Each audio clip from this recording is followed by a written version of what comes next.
Social media has invaded every aspect of our lives. It is a social fact of the modern world that we cannot escape the effects of social media. But its reach and grasp has a very large impact on our beliefs, identity, and worldview as a whole, which ultimately has very real consequences. Whether we know it or not, every piece of media we consume changes our worldview and our bias. A main pillar of the justice system in our country is the right to a fair and unbiased trial by jury, which is a right granted by the Constitution. But the Constitution also gives the American people the right to a free press.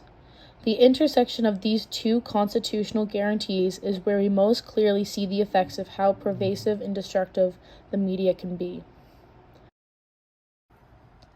On April 15, 2013, 2 bombs went off near the finish line of the Boston Marathon, killing 3 people and injuring more than 200 others.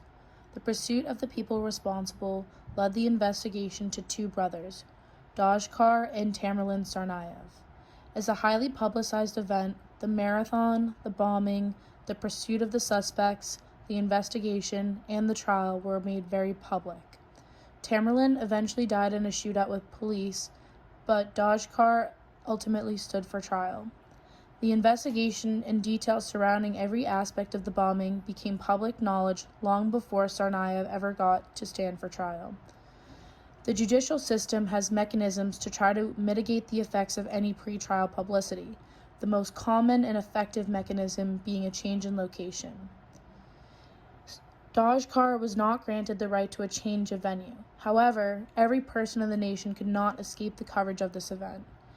Anybody who was asked to be on the jury could not possibly have read something about it or have feelings about the event as a result. So, could there have been a completely unbiased jury anywhere else in the country besides Boston?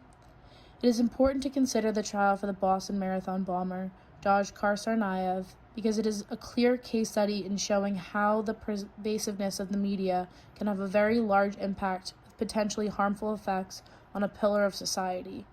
In his appeal, the death penalty was even overturned due to the possibility of jury bias.